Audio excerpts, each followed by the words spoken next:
Bonjour à tous. Alors, on va corriger les deux activités que vous aviez à faire pour aujourd'hui. Donc, la première concernait l'évolution de population. Alors, je vous rappelle le problème. Donc, ça concernait la ville de Bordeaux et sa communauté urbaine. Et l'objectif pour 2030, c'est que cette communauté urbaine dépasse 1 million d'habitants, sachant qu'en 2007, il y avait 714 000 habitants. Alors, on se basait sur deux scénarios possibles. Le premier, qui consiste à prévoir une augmentation de population de 11 800 personnes tous les ans, donc une augmentation constante en nombre de personnes.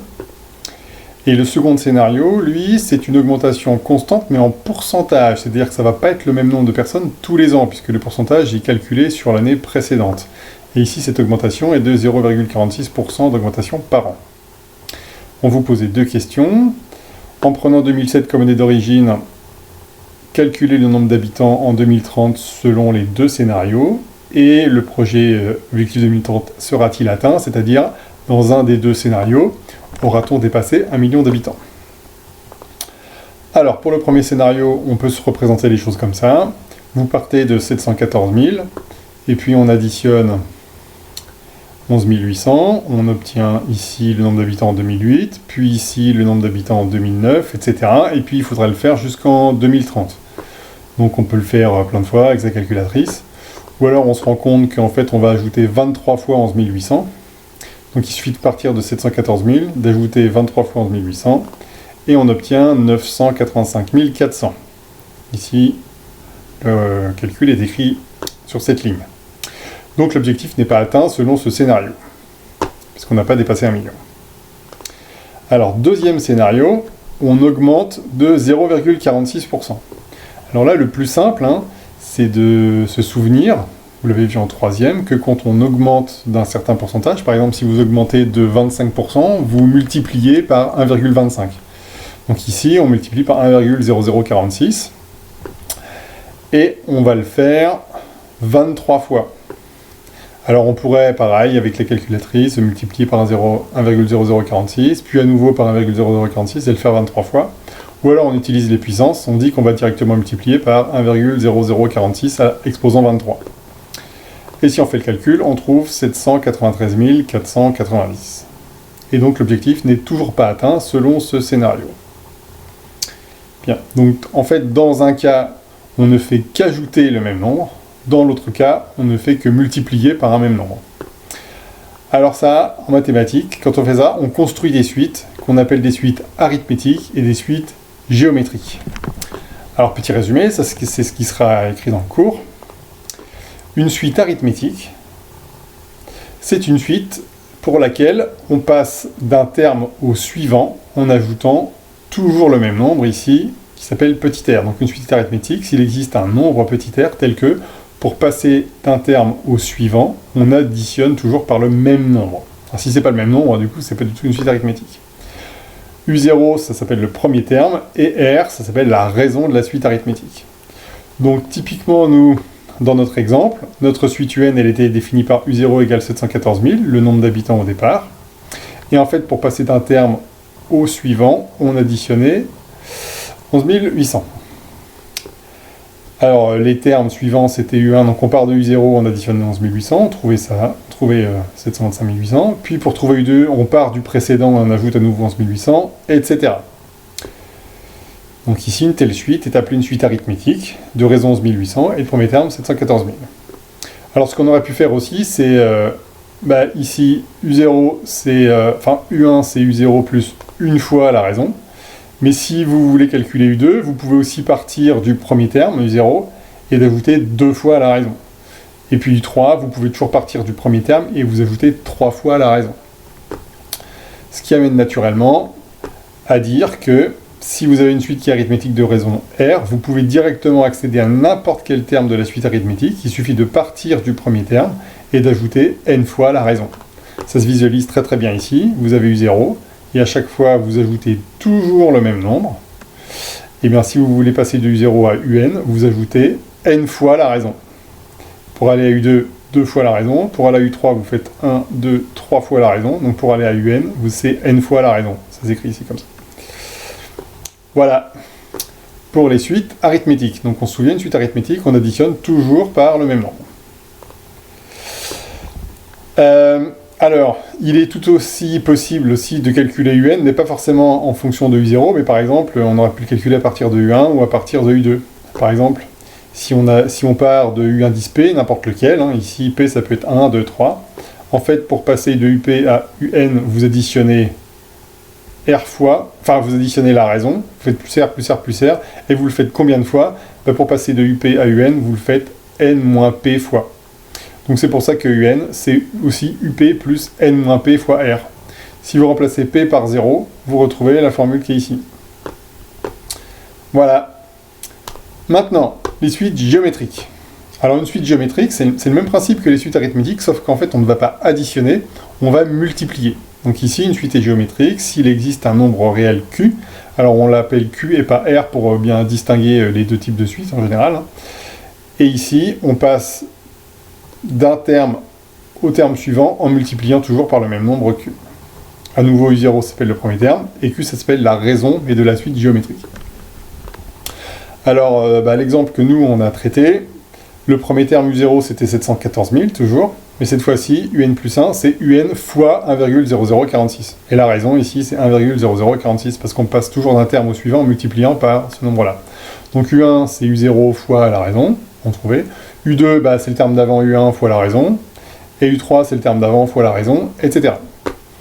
On aurait également pu dire que pour trouver U1, donc on part du premier terme et on multiplie par la raison une fois. Pour trouver U2, on part du premier terme et on multiplie par la raison deux fois. Et U3, le premier terme fois la raison, on multiplie par la raison trois fois, ce qui fait apparaître des exposants. Alors, naturellement, on comprend vite que si on avait voulu calculer U10, on aurait fait U0 fois 1,0046 puissance 10. Ce qui amène, naturellement, à la propriété suivante. UN est une suite géométrique, si et seulement si, pour tout entier naturel, on a UN égale U0 fois Q à la puissance n. Ça se visualise très très bien ici. Pour passer de U0 à UN, on multiplie une fois par Q, deux fois par Q, trois fois par Q, etc. Donc si vous voulez jusqu'à UN, il faut multiplier par Q n fois, ce qui revient multiplier par Q exposant n. De la même manière, on peut tout à fait aussi partir de n'importe quel terme de la suite, pas forcément U0. Vous multipliez par Q jusqu'à arriver à UN, et vous le faites combien de fois? Vous le faites n-P, donc ça va revenir à multiplier par Q puissance n-P. Ce qui donne une deuxième formule plus générale que celle qui est ici. Mais si vous remplacez P par 0, vous retrouvez celle-là. Voilà, donc ça c'est ce qu'il faut retenir sur les suites arithmétiques et géométriques, c'est la définition et la petite formule qui permet de calculer n'importe quel terme de la suite à partir du premier terme et de la raison. Bien, on peut passer au deuxième problème. Alors, vous avez une balle qui tombe d'une hauteur de 20 mètres, elle rebondit à chaque fois aux 3/4 de la hauteur précédente, et on considère que la balle est immobile dès que la hauteur du rebond est inférieure à 1 mm. On vous pose deux questions. Au bout de combien de rebonds, la balle peut-elle être considérée comme immobile? Et quelle distance totale a-t-elle alors parcouru? Alors moi, quand je vois ça, je me dis, mais est-ce que je peux raccrocher ça à ce que je viens de faire? Alors la réponse est oui. Parce qu'en fait, le premier terme, c'est 20 000. Alors pourquoi est-ce que j'écris 20 000? Parce que ici, je sais que la hauteur du rebond, la balle est immobile dès que la hauteur du rebond est inférieure à 1 mm. Donc là, j'ai des millimètres. Et là, on me parle de hauteur de 20 mètres. Donc je vais tout mettre dans la même unité. Et pour éviter d'avoir des nombres décimaux, je vais tout mettre en millimètres. Donc 20 mètres ici, j'ai écrit que c'était 20 000 mm. Donc ça, c'est ma hauteur de départ. Et ensuite, à chaque fois, donc là, la balle tombe par terre et elle remonte, et sa hauteur, ce sera U1. Puis, elle descend, elle rebondit, elle remonte, et la hauteur, ce sera U2. Et à chaque fois, on sait que la hauteur, c'est 3/4 de la hauteur précédente. Donc à chaque fois, on multiplie par 3/4, etc. Alors là, du coup, je reconnais une suite qui est géométrique, parce que pour passer d'un terme au suivant, je fais que multiplier par 3/4. Donc pour avoir accès à UN, n'importe quelle, c'est par exemple la hauteur au bout de n rebonds, je sais qu'il faut que je parte de U0, 20 000, et que je multiplie par 3/4 à la puissance n. Et moi, ce que je veux, c'est savoir à partir de quand est-ce que, ici, j'obtiens un nombre qui est juste plus petit que 1 mm. Alors là, il faut faire des tests. Vous verrez en terminal qu'il y a un moyen pour trouver sans faire de test, mais on n'a pas les outils encore. Donc là, on fait des tests. Et quand on fait des tests, on calcule la hauteur au bout de 34 rebonds, donc ça fait 20 000 fois 3 quarts à la puissance 34. On est à 1,13 mm. Donc là, ici, on est encore au-dessus d'1 mm. Et à U35, on est à 0,85. Donc en fait, on peut considérer que la balle est immobile au bout du 35e rebond. Alors maintenant, la dernière question, c'est quelle est la distance totale parcourue? Alors il ne faut pas se faire piéger.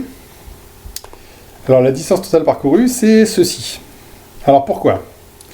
Parce que déjà, quand la balle est en haut, elle descend de 20 000 mm, de 20 mètres. Puis ensuite, donc elle est là, elle descend, elle va rebondir. Alors, donc à 3 quarts, c'est-à-dire à 15 mètres, mais quand elle va remonter de 15 mètres, et ensuite elle va redescendre de 15 mètres. Donc en fait, à partir de là, en fait, la distance qu'elle parcourt vers le haut, ce sera aussi la même distance parcourue vers le bas. Donc il faut doubler. Donc ça, 3 quarts fois 20 000, c'est la hauteur à laquelle elle va rebondir, mais je suis obligé de faire x2, parce que elle va monter, et elle va aussi descendre de la même distance. Donc la distance parcourue, il faut la compter 2 fois. Autant 20 000, je la compte qu'une fois parce qu'elle ne fait que descendre de 20 000 une fois, mais ensuite elle remonte à 15 000 et elle redescend. Puis ensuite elle va remonter à 3 quarts de 15 000 puis redescendre, etc. Donc là c'est ce qui se passe, c'est 3 quarts de 20 000 plus 3 quarts au carré fois 20 000 plus 3 quarts au cube fois 20 000 jusqu'à 3 quarts puissance 35 fois 20 000. Et ça je le multiplie par 2 parce que toute la distance qu'elle a parcourue en remontant, elle le parcourt aussi en descendant. Bien, alors je vais faire un petit peu de ménage là-dedans parce que je me rends compte que ici, là, dans ce qu'il y a entre parenthèses, je peux factoriser par 3 quarts fois 20 000. Alors là, vous faites pause sur la vidéo si vous ne comprenez pas ce que j'écris. Mais ici, en factorisant par 3 quarts fois 20 000, je me retrouve avec cette expression entre parenthèses. Bien, et puis ça, je peux le calculer, 2 fois 3 quarts fois 20 000, ça fait 30 000. Et donc, il me reste juste à calculer ce qu'il y a entre parenthèses. Alors, ça, c'est simple, hein. Je pourrais prendre un tableur, par exemple, ou le faire à la calculatrice à la main, et puis ça me prendrait du temps. Bon, là, c'est encore raisonnable parce que c'est que jusqu'à la puissance 34, mais si c'était puissance 1500, ce serait embêtant. Alors, je vais vous montrer un truc que vous ne savez pas faire, mais que vous apprendrez, ce sera dans le cours. Comment on fait pour calculer cette somme ici, là. Alors, évidemment, vous ne pouviez pas trouver tout seul, mais je vous montre comment on fait. Alors, l'idée est la suivante. On va calculer 3 quarts de S. Pourquoi? Parce que ici, la raison, c'est 3 quarts. Et je vais réécrire la somme S en dessous. Alors, 3 quarts de S, c'est facile. Ça veut dire que je prends chacun des termes là-dedans et je les multiplie par 3 quarts. Donc, le 1, ça devient 3 quarts. 3 quarts, ça devient 3 quarts au carré. 3 quarts au carré, ça devient 3 quarts au cube. En fait, ça fait augmenter tous les exposants de 1. Et puis, le dernier, 3 quarts puissance 34.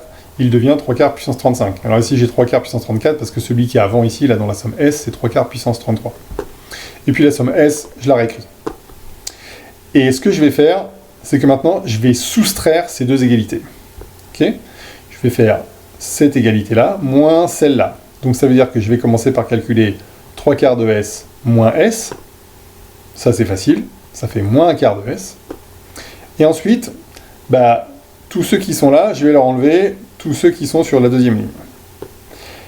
Et en fait, ça, c'est pas très compliqué parce qu'en fait, si vous regardez un peu en diagonale, il y en a qui s'éliminent. Par exemple, ces 2 3 quarts, là, si vous faites 3 quarts moins 3 quarts, ça va donner 0. Donc ces deux-là vont s'éliminer. Puis évidemment, 3 quarts au carré avec 3 quarts au carré, ça va s'éliminer. Le 3 quarts au cube, il va s'éliminer avec le 3 quarts au cube que j'ai pas écrit ici, mais il va s'éliminer avec. Donc celui-là va disparaître.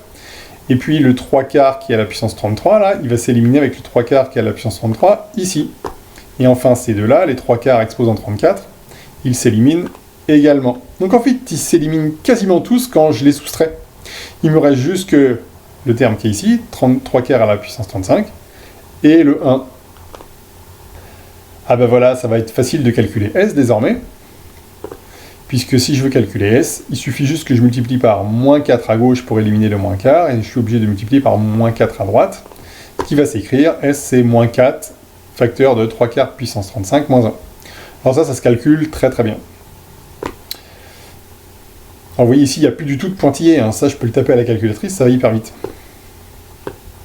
Alors il y aura une formule hein, qui permettra d'éviter de refaire ça à chaque fois. Bien. Alors maintenant, bah, du coup on peut calculer la distance totale parcourue. Il suffit de revenir à l'expression qu'on avait juste avant. C'était 20 000 plus 30 000 fois bah, la somme S qui est ici. Or la somme S, je sais que c'est ce nombre-là, donc je le remplace. Et après je prends ma calculatrice, je calcule, et je trouve 139 994,9 mm, ce qui fait environ 140 mètres. Alors si vous aviez calculé ça à la main, vous avez dû trouver quelque chose qui doit être relativement proche de 140 mètres. Voilà, alors ce que vous aviez à retenir, vous, surtout, hein, c'est qu'est-ce que c'est qu'une suite géométrique, qu'est-ce que c'est qu'une suite arithmétique. Tout sera dans le cours. Allez, bon courage pour les uns et à demain pour les autres, pour ceux qui vont revenir en cours.